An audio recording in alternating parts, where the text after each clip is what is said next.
Boa noite, é um prazer estar aqui mais uma vez. Para quem não me conhece ainda, sou o Lucas, sou pastor das novas gerações na Igreja Batista do Morumbi. E como o Rodrigo disse, nós servimos aos Carrenhos, né? Lá o meu pastor é o pastor Clauber Carrenho, e ele é quem me discipula, quem caminha junto comigo. Então é um prazer também estar aqui. Fábio, por favor, não diga nada a ele do que eu disser aqui, para que a gente volte em bons termos. Mas é um prazer estar aqui com vocês, ainda mais para falar de um tema tão pertinente, que é família, e um tema ainda mais pertinente, que é a ponte geracional.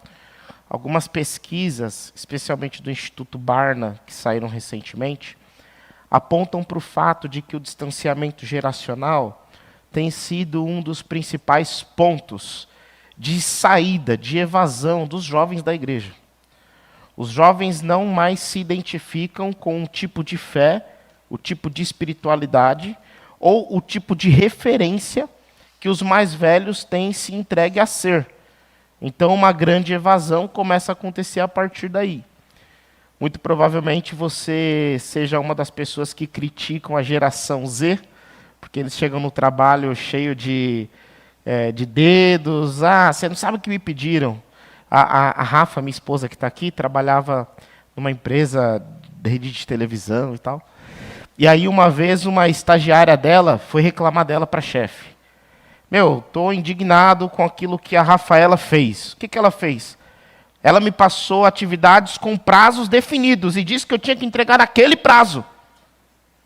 E ela ignorou completamente a minha vontade de realizar aquilo naquele momento. Aí a chefe, não, mas como assim? Ela te passou o prazo? Mas naquele dia eu não estava afim, e ela não soube lidar com isso. Então, provavelmente você já tenha visto algo assim da geração Z, e você seja um crítico da geração Z. Mas a geração Z nos viu crescer, nos viu viver, e rejeitou quem nós somos e a nossa forma de viver. Então, a gente precisa minimamente perguntar onde erramos, o que estamos fazendo que não faz sentido, para que a gente possa dialogar novamente com essa geração. Então, o tema de pontes geracionais, além de um tema de família, é também um tema de fé, porque o fortalecimento da fé e da igreja também passa pelo caminho das pontes geracionais. Então, estou muito contente de estar aqui para falar sobre isso com vocês. O texto que nós conversaremos hoje é o texto de Colossenses, o capítulo 3. Colossenses, o capítulo 3. Eu quero ler com vocês a partir do verso 13, versos 13 e 14. Colossenses, o capítulo 3, os versos 13 e 14.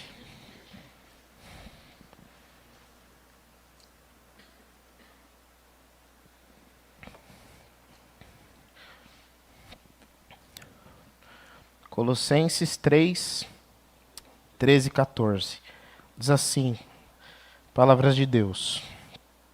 Suportem-se uns aos outros e perdoem as queixas que tiverem uns contra os outros. Perdoem como o Senhor lhes perdoou. Acima de tudo, porém, revistam-se do amor, que é o elo perfeito. Vamos orar?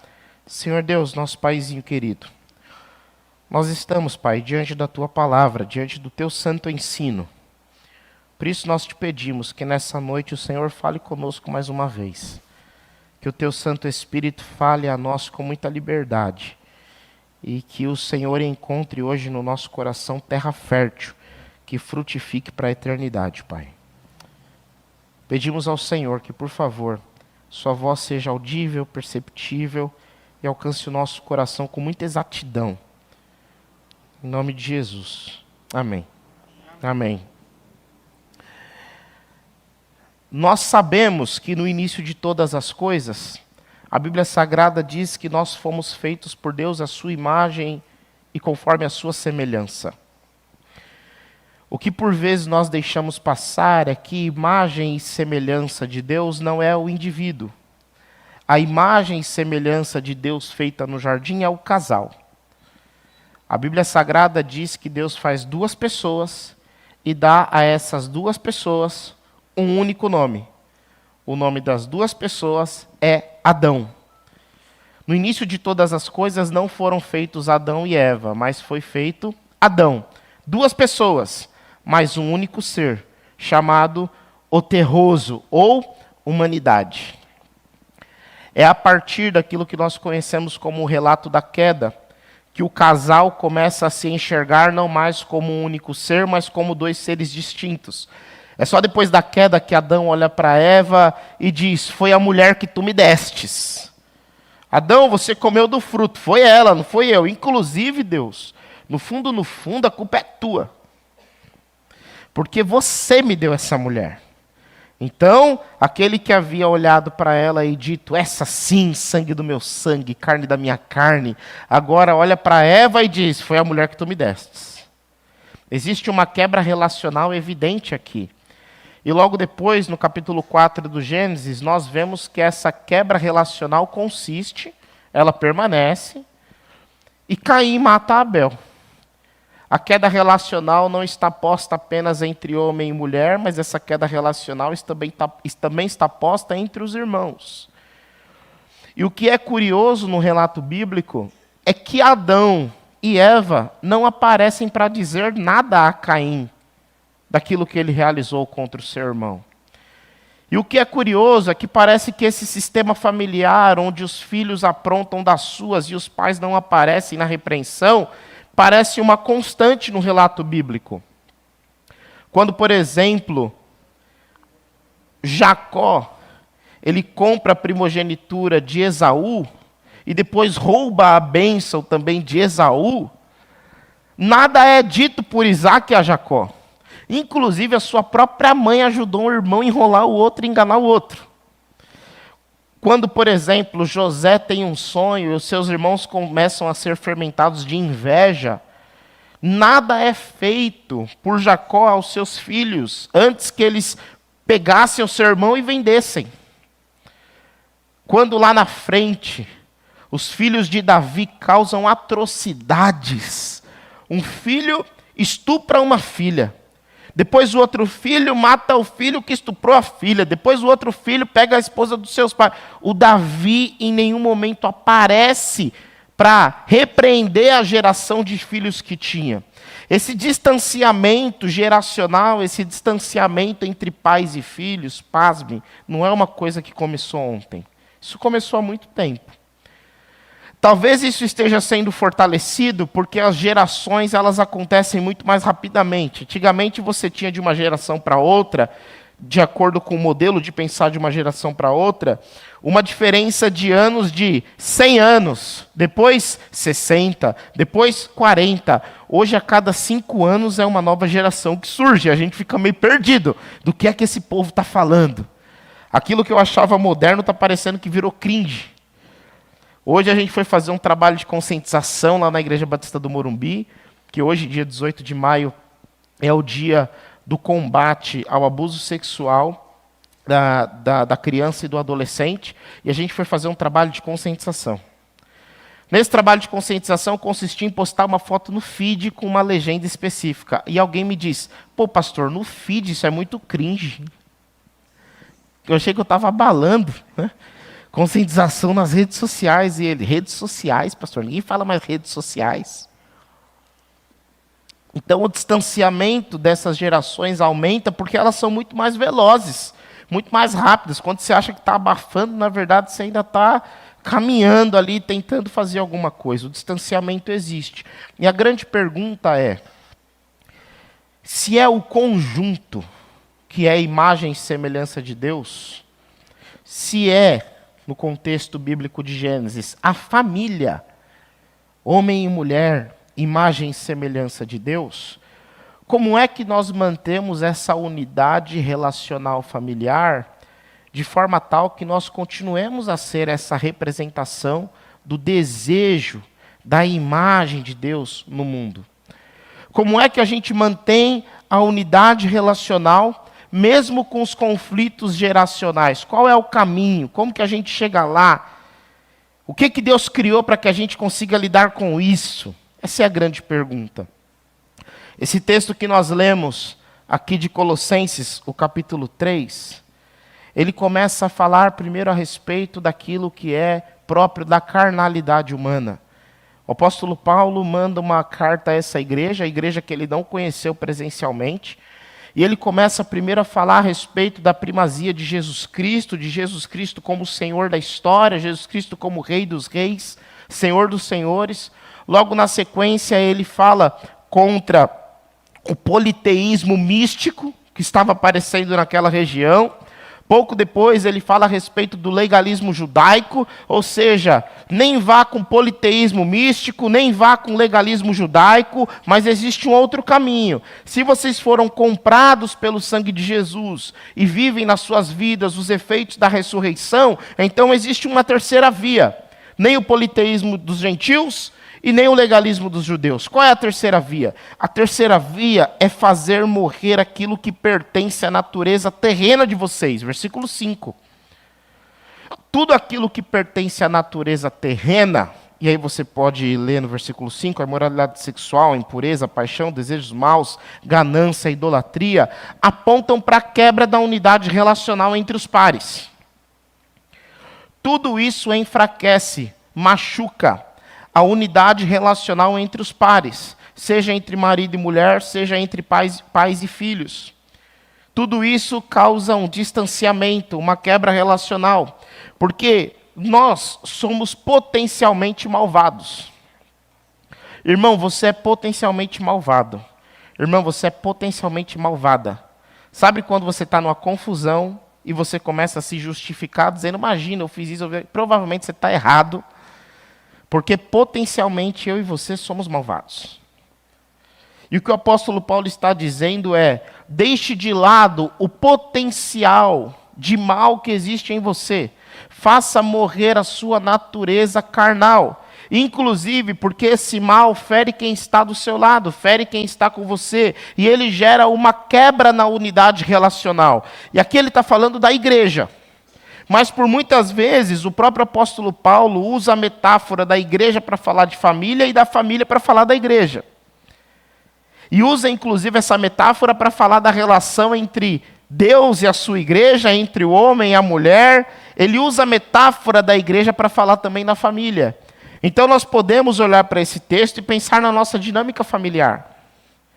Até que finalmente ele chega no versículo 12, onde ele diz, portanto, como povo escolhido de Deus, santo e amado, revistam-se de profunda compaixão, bondade, humildade, mansidão e paciência. Suportem-se uns aos outros e perdoem as queixas que tiverem uns contra os outros. Perdoem, como o Senhor lhes perdoou, acima de tudo, porém, revista-se do amor, que é o elo perfeito.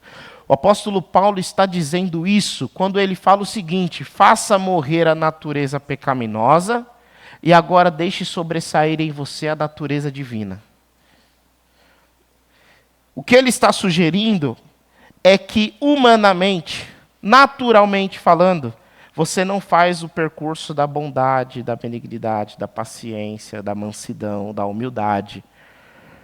Não é natural esse percurso em você. Humanamente falando, o seu percurso é da quebra da unidade, o seu percurso é da injustiça, o seu percurso é da separação. Nós somos assim ainda, é claro. Estou bebendo muita água porque hoje minha voz não está muito boa. Não que minha voz seja muito boa. Hoje a minha garganta também não está muito boa. E aí eu me lembrei, quando eu estava pensando na conversa de hoje à noite, eu me lembrei de um teórico chamado Paul Tillich. Paul Tillich, ele escreve um livro chamado Amor, Poder e Justiça. E em Amor, Poder e Justiça, ele diz que essa é a tríade da relação humana. As relações humanas, elas acontecem a partir dessa tríade em um fluxo contínuo de amor, poder e justiça. Mas não amor, poder e justiça tal qual nós conhecemos, mas a partir daquilo que ele chama de ontologia do amor, ontologia do poder, ontologia da justiça. O que é ontologia? Ontologia é o estudo do ser como tal. A essência daquilo que nós conhecemos geralmente superficialmente. O que está na essência? O que está por trás do fenômeno? O que está na gênese, na origem da análise daquela coisa? Exemplo, o primeiro deles que ele dá é o amor. O amor foi entendido por muito tempo como uma emoção. O amor como emoção tem o destino o outro. É a mãe que ama o seu filho. É o marido que ama a sua esposa. Para você entender melhor ainda, não é nem o marido que ama a esposa. É o crush, o apaixonado, que ama lá o alvo da sua paixão. Eu me lembro que quando eu e a Rafa estávamos nos conhecendo, a Rafa dizia assim: amor, vem cá. Amor não, cara, não chamava de amor ainda, né? Lucas, vem cá, para a gente ficar pelo menos conversando um pouco. E a gente ficava conversando ali na rua da casa dela. Aí eu saía da minha casa, 8 da noite, ia para lá e ficava conversando, e torcendo para o pai dela não chamar. E aí ela morava num condomínio fechado, e às vezes a gente ficava ali no condomínio, conversando, e chegava, a gente conversava, 3 da manhã. Vou para casa, meu Deus, 3 da manhã, preciso ir embora. No outro dia, 6 horas da manhã, eu acordava, tomava um banho, me arrumava, botava meu terno e ia trabalhar. Chegava moído, 7 da noite. Ai, Lucas, estou com tanta saudade. Vem cá para a gente conversar, e eu vou, e eu ia. Aí quando eu olho para isso hoje, eu me lembro da Rafa, na estação de metrô, na Giovanni Gronk, mandando assim: amor, você pode me buscar hoje? Eu falo: quanto está o Uber? O Uber daí, essa paixão inicial, essa emoção, ela é de uma pessoa para com a outra, uma emoção muito forte. Uma mãe para com o filho, um pai para com o filho, ou uma relação de amor entre amigos, que também parte de uma emoção. Então, o amor, há muito tempo, foi visto como uma emoção. Mas depois chegam os teólogos e dizem: não, o amor não é uma emoção, o amor é um verbo, o amor é uma atitude. Ou seja, o amor não é emocional, mas o amor é ético. O amor é uma ordenança. Deus manda ame, a gente vai lá e ama, e esse amor é ético, não é estético, não é emocional, não é existencial, mas é um verbo, é uma ação em direção ao outro. Então o amor tem como característica essa ação em direção ao outro, esse passo em direção ao outro que eu dou para o suprimento das suas necessidades. Para o Paul Tillich, pensando na ontologia do amor, ele vai pensar o seguinte: o que é que existe no amor enquanto emoção e no amor enquanto estrutura ética? O que existe nos dois que me ensina a respeito do ser, da existência, da ontologia do amor? Existe uma coisa: a busca pela reunião do separado, a busca pela unidade. O Paul Tillich chega à seguinte conclusão: ontologicamente, amar é reunir-se a alguém e manter-se unido a essa pessoa. Isso é amor. A essência do amor é a unidade. E é claro que quando nós pensamos em reunião, nós precisamos considerar que só pode ser reunido aquilo que outrora estava unido e fora separado. A humanidade que estava unida, que nasce uma, que é formado pelo primeiro casal, macho e fêmea, e os dois chamam-se Adão, a partir do pecado se separa, e então Deus ensina: amem-se uns aos outros, ou seja, voltem-se à unidade. Voltem a ser aquilo que um dia vocês foram, por meio do amor. Portanto, o amor tem essa missão de unir aquilo que outrora fora separado. E aí é claro que você pode pensar assim: mas todo amor é assim? Todo amor. As características e as qualidades podem mudar, mas no fundo, todo amor busca a união daquilo que outrora fora separado. Seja a união por meio da amizade, seja a união por meio do amor romântico, seja a união de um pai para um filho, de uma mãe para com um filho, seja lá o que for essa união, ela sempre está buscando a união daquilo que outrora fora separado. Então o amor é o primeiro pilar dessa tríade. Segundo, existe o poder. E poder aqui não como poder político, poder de imposição, mas poder como a potência de ser. A potência e o desejo de exercer a potência de ser. A autoafirmação de quem você é mediante a resistências internas e externas. O que ele está dizendo é, dentro de uma relação de amor, existem pelo menos dois indivíduos, porque o amor é sempre pelo outro e para o outro, então é sempre relacional. E esses indivíduos querem se autoafirmar. Esses indivíduos, eles têm uma potência de ser. Eles são o que são e querem permanecer sendo o que são. Eles querem se afirmar. É uma autoafirmação, ainda que haja resistências internas e externas. Autoafirmação. Poder. Potência de ser. E aqui eu abro um parênteses. O Tim Keller, que é um pastor bastante conhecido, ele é pastor numa comunidade em que a maioria das pessoas são solteiras. Curioso isso. A maioria das pessoas são solteiras. É uma metrópole, uma igreja gigante de uma maioria solteira. E o Tim Keller, então, foi fazer uma pesquisa na sua comunidade para compreender por que a maioria daquelas pessoas eram solteiras. E ele tem uma resposta que é unânime. Para que eu vou casar? Para limitar os meus próprios interesses?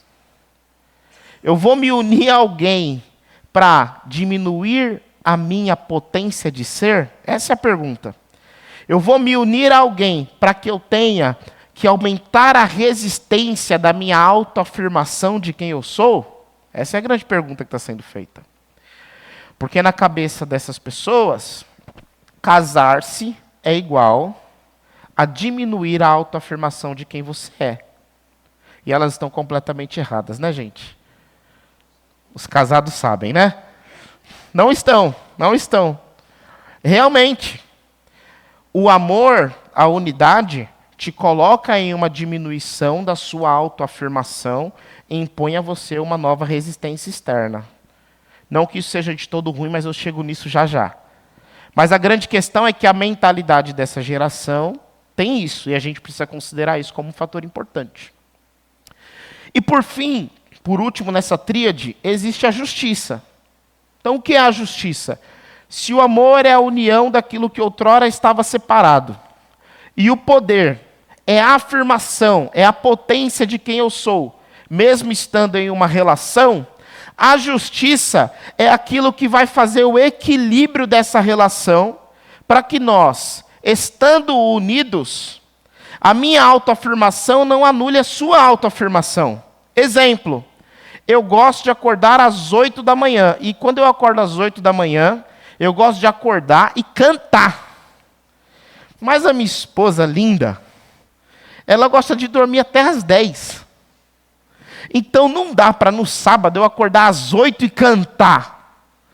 Mas também não dá para todo sábado ela acordar às 10. A gente vai ter que dar um jeito dela acordar às 9 e eu poder cantar a partir das 9h15. Eu acordo feliz, acordo bem, gente. Eu acordo e falo, ai, que alegria, acordei. Ela acorda assim, por que eu não morri à noite? E aí eu acordo e eu falo, e falando, e ela assim, O que o Paul Tillich está dizendo é que a justiça, ela vai fazer essas duas pessoas que se amam, fizeram a reunião do separado, um quer autoafirmar-se como é, afirmar-se o poder de ser, o outro também quer afirmar-se como é, afirmar o seu poder de ser, mas eles vão precisar entrar em acordo por meio da justiça. Então, a forma de funcionamento e mecanismo dessa relação vai precisar ser mensurada pela justiça. Por isso, que só é possível entender o que é justo e o que é injusto depois que as pessoas que estão nessa relação têm as suas autoafirmações. Exemplo, não faria sentido a gente combinar na nossa casa que não pode tocar piano depois das 8 da noite, porque nós não tocamos piano. Então é só a partir da autoafirmação de quem convive que você consegue definir o mecanismo da justiça e de convivência dentro desse lar. Parece fácil, né? Aí você fala, entendi, então é isso, agora vai. Mas não é tão simples assim, evidentemente. Porque as nossas individualidades e a autoafirmação de quem nós somos, por vezes, esbarra na autoafirmação e na individualidade de quem o outro é. A nossa percepção de mundo esbarra na percepção de mundo que o outro tem. E quem é que define certo e errado, justo e injusto, quando as nossas percepções de mundo conflitam? Geralmente quem pode mais chora menos, né? O pai e a mãe definem, ponto final. Mas será que esse é o caminho para que nós nos aproximemos das novas gerações? Se esse conflito relacional existe até entre marido e mulher, será que esse conflito relacional, que é também geracional, também não existem de pais para filhos? A nova geração, ela compreende, por exemplo, que dinheiro não é tudo nessa vida, então eu quero buscar a felicidade, a satisfação e o bem-estar, não necessariamente dinheiro. E enquanto eles buscam isso, eles usam o dinheiro de quem, né? Eu tô brincando. E você olha para o seu filho e está dizendo assim, meu Deus, esse moleque vai sair de casa nunca, né? E ele assim, eu quero viajar o mundo. Aí o pai fala assim, filho, por que você não compra um apartamento na planta? Ele, apartamento para quê? Na cabeça dele, essa geração quer se apegar à terra, quer ficar presa. Eu quero ser do mundo. Eu quero viajar, eu quero passear. Filho, por que você não fica naquele emprego? Eu não achei propósito. E eu falei, que propósito? Os caras estavam te pagando 1.200 e um VR de 800 conto. Não tem propósito. Pelo menos eu não preciso ficar pagando suas contas. Mas as gerações, elas estão em conflitos, porque a sua autoafirmação e a autoafirmação do outro se esbarram. Porque na minha autoafirmação, eu desejo não pagar mais as contas desse marmanjo. E na autoafirmação do marmanjo, eu desejo viver meu propósito no mundo. E eu estou dando um exemplo, mas poderia dar muitos outros. Então, quando essas autoafirmações se esbarram, e a mecânica, o funcionamento, a justiça não fica clara, começa a haver uma imposição de justiça, uma imposição de certo e errado. Antes de nós pensarmos na resolução e na justiça, nós precisamos avaliar bem se a nossa escuta é ativa. Porque a principal reclamação dos nossos jovens, pelo menos, isso é do Instituto Berna, pelo menos 61% dos jovens reclamam que as antigas gerações, nós não escutamos. Nós estamos aptos a falar e a ensinar sem a escuta.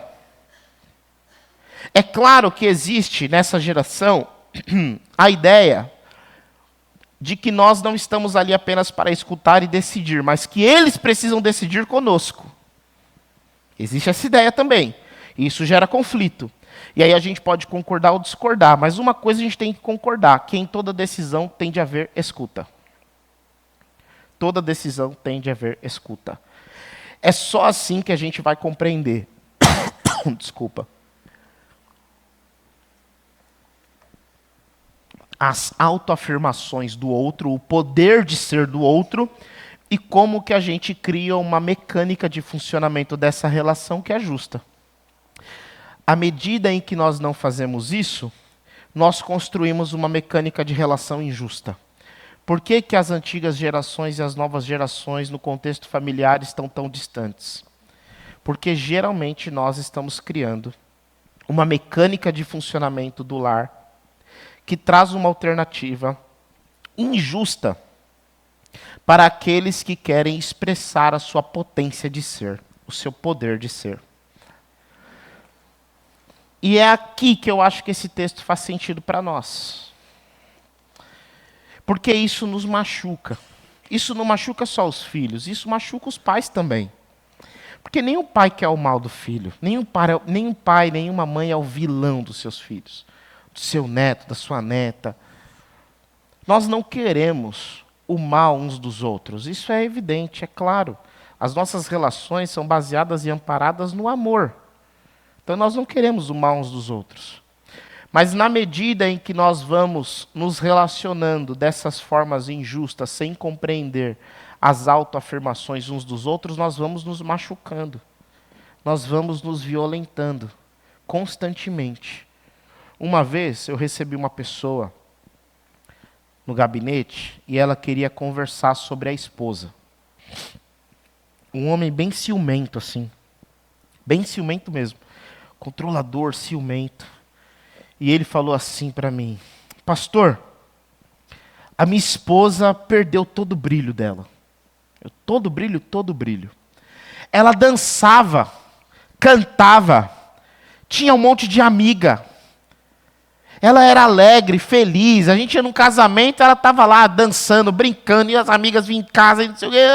Hoje ela apagou. Ela não tem amizade.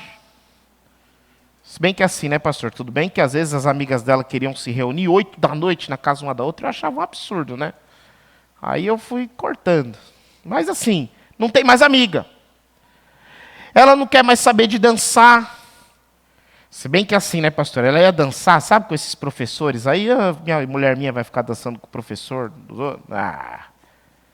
Ela não quer mais saber de nadar, mas também, né, o professor lá da natação, trincadão, ficava, bate a perna assim, vai, sai fora, minha mulher minha, não.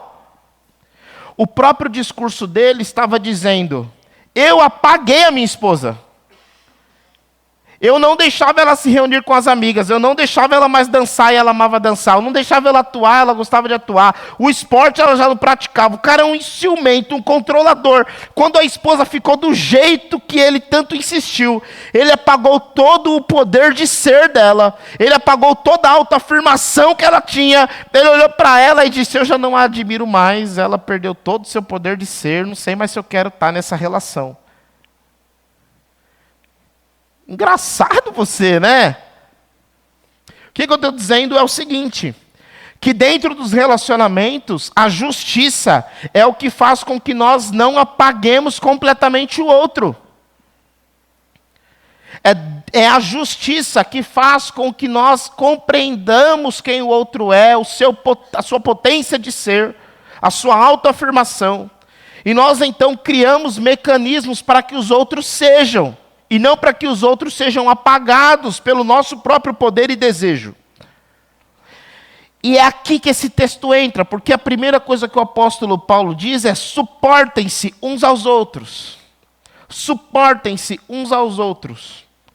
As nossas relações podem ser formadas por um mecanismo que apaga o outro, que destrói o outro, que machuca o outro, que apaga o seu brilho, ou as nossas relações podem ser marcadas por um suporte de lançamento, em que você tem assim, sabe, eu não sei se você já ouviu isso, mas alguém diz assim, nossa meu, depois que fulano casou, ela está com um brilho diferente.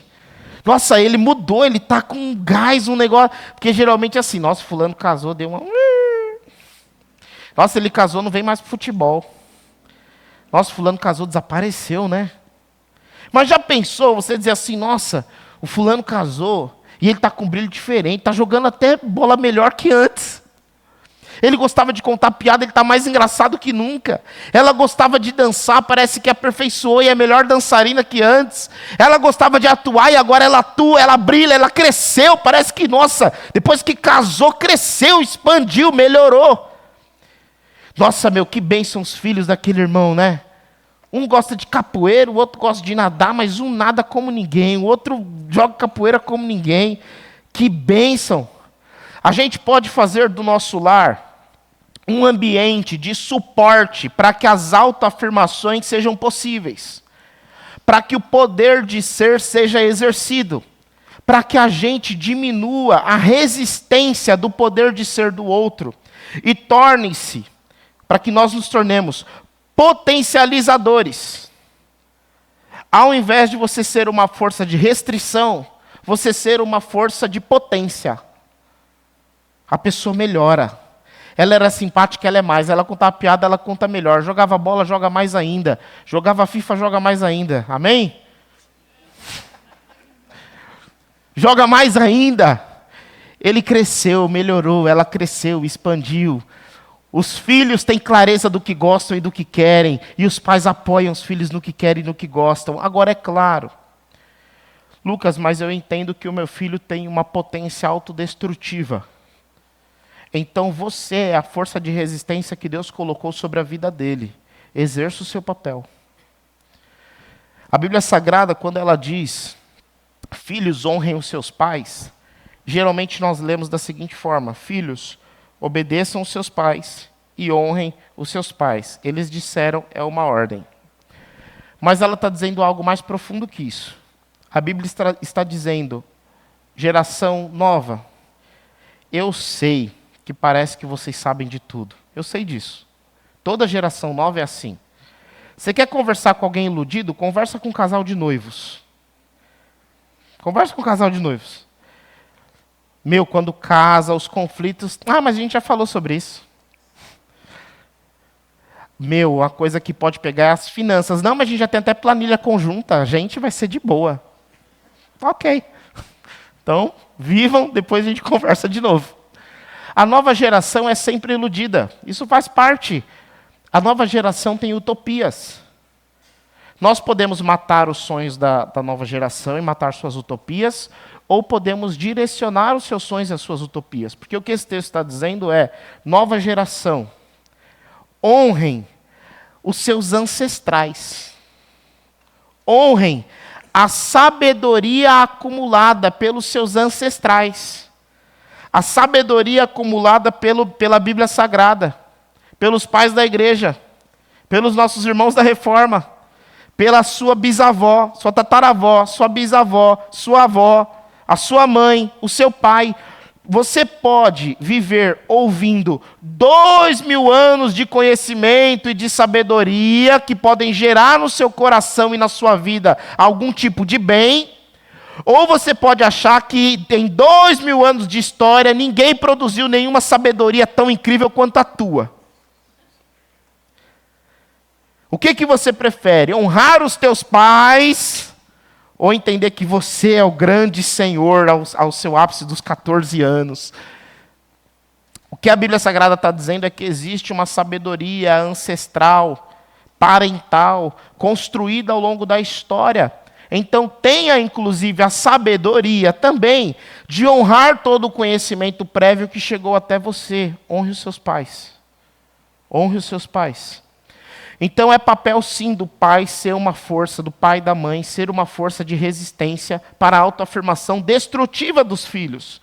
Mas também é papel do pai e da mãe compreender qual é a autoafirmação destrutiva e qual é a autoafirmação positiva.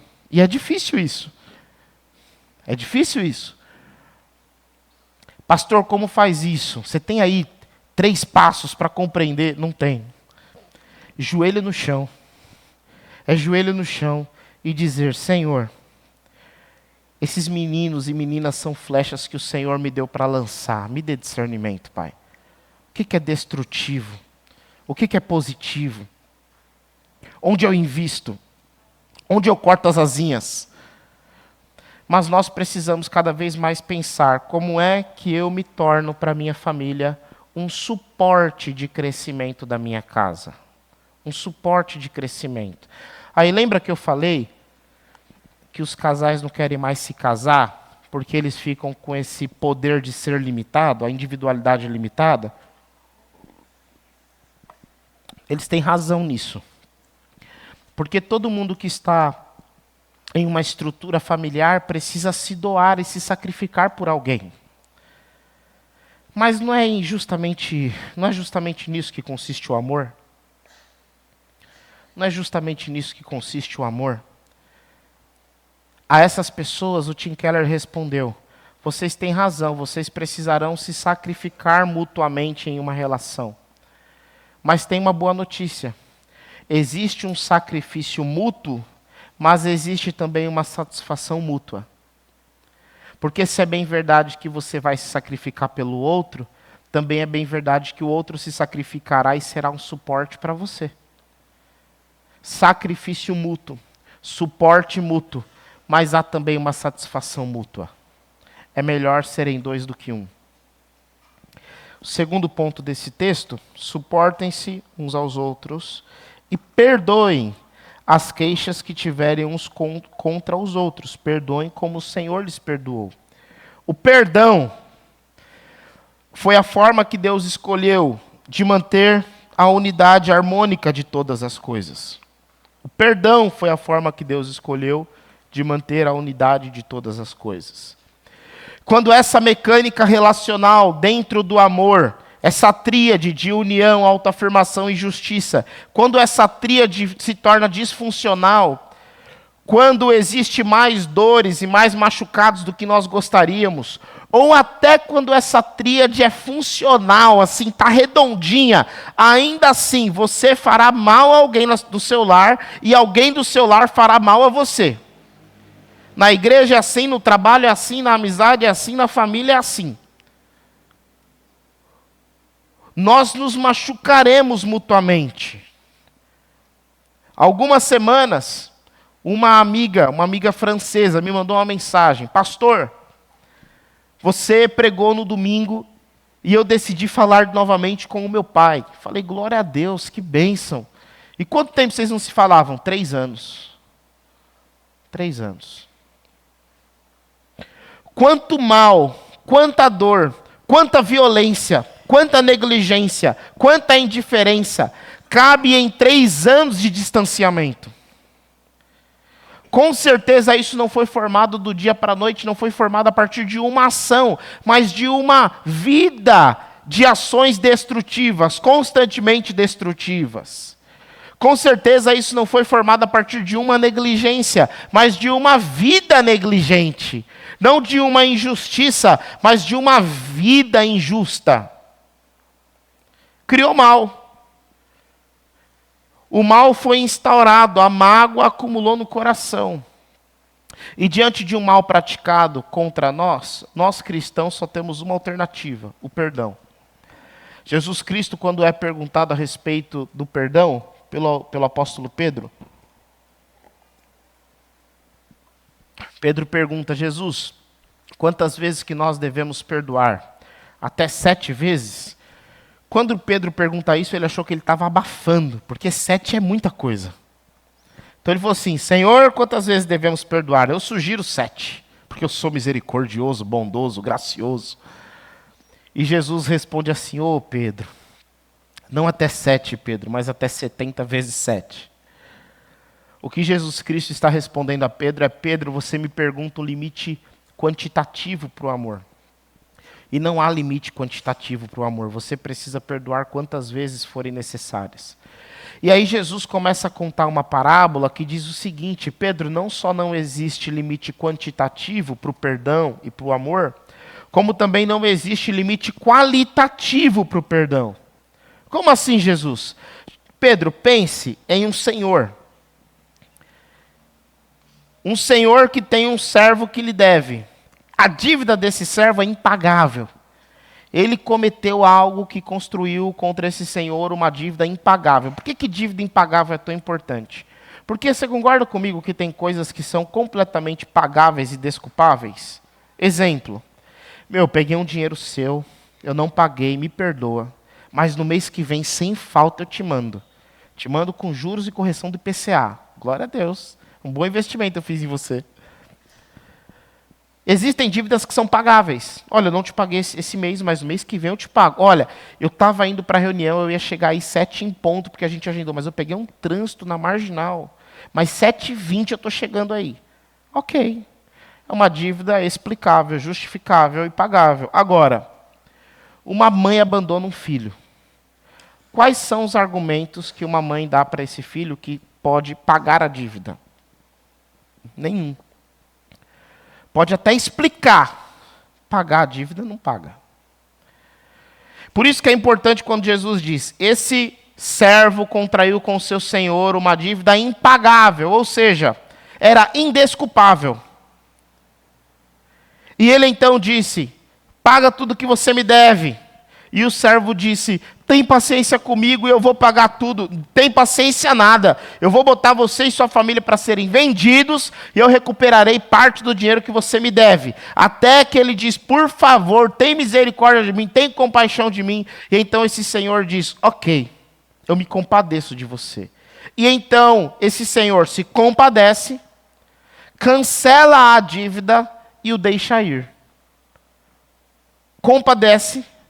Ele compreende, ele se entristece com, ele tem paixão, ele é afetado pelo clamor, ele cancela a dívida, ele não exige reparação, ele não exige pagamento, ele compreende que era impagável, inclusive ele arca com o prejuízo. Porque cancelar a dívida você precisa arcar com um prejuízo. E ele então o deixa ir, ele o deixa livre, ele o liberta. Diante dessas dinâmicas relacionais em que a gente acumula dívidas uns contra os outros, existem momentos em que a dívida torna-se irreparável. Torna-se um valor que é acumulado ao limite do absurdo. E não existe outra coisa que pode ser feita para que a dívida deixe de existir e para que a reconexão se estabeleça que não o perdão. Perdoar é sentir compaixão, é cancelar a dívida, é libertar o outro.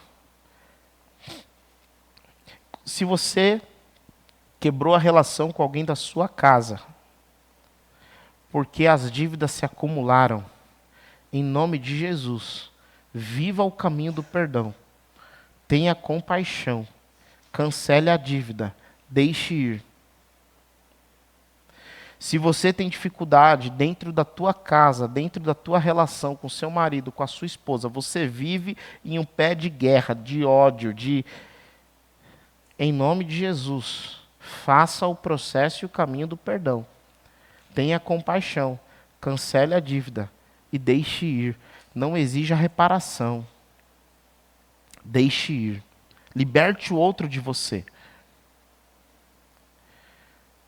Irmãos, sem o perdão, nós acabaremos virando as costas uns para os outros e abandonando uns aos outros. Qualquer pessoa que te conhece há mais de meia hora e tem uma amizade com você vai ter que te perdoar por alguma coisa. A vida é assim. E por fim, verso 14, acima de tudo, porém, revistam-se do amor, que é o elo perfeito. Sejam na sua família um ambiente de suporte, para que os outros não diminuam, mas cresçam. Para que os potenciais não sejam exauridos, mas sejam de fato potencializados. Diante da dinâmica, da mecânica familiar, que pode ser destrutiva, perdoem-se uns aos outros. Reestabeleça a relação. Não exija reparação. Fique com o ônus, arque com o ônus, liberte o outro, deixe-o ir. E por fim, façam de tudo pelo bem da unidade, porque o amor é o elo perfeito. É muito bonito quando o apóstolo Paulo diz que o amor é o elo perfeito, porque o apóstolo João diz que Deus é amor. Deus é amor. Deus é três pessoas, um único ser, vinculados um ao outro pelo elo perfeito que é o amor. Revistam-se do amor, porque ele é o elo perfeito das relações, aquilo que mantém a unidade de forma indissolúvel, inquebrável. Revistam-se do amor, porque ele é o elo perfeito. Se a gente quer ter uma boa relação, e se a gente quer ter uma família de acordo com os caminhos do Senhor, nós precisamos viver bem essa tríade: amor, poder e justiça.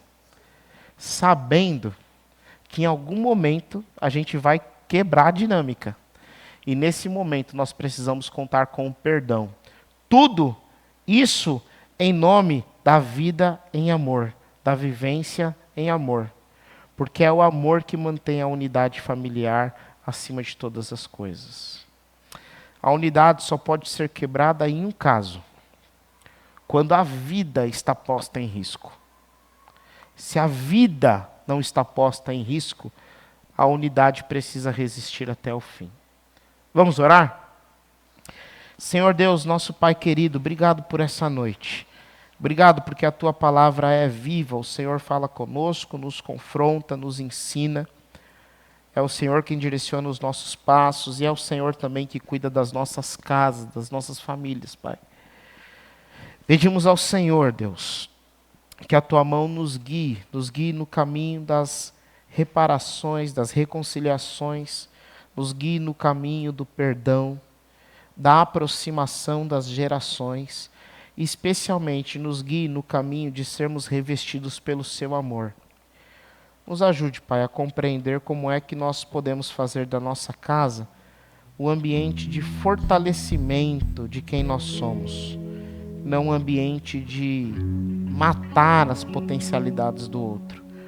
Nos ajude, Deus, a fazer da nossa casa um lugar justo, mas também um lugar de perdão. E nos ajude, acima de tudo, a fazer do nosso lar um ambiente de amor. Entregamos ao Senhor mais uma vez, Pai, nossas famílias. Entrego ao Senhor esse tempo que a primeira tem vivido. Em nome de Jesus. Amém. Amém. Amém. Vamos ficar em pé, irmão.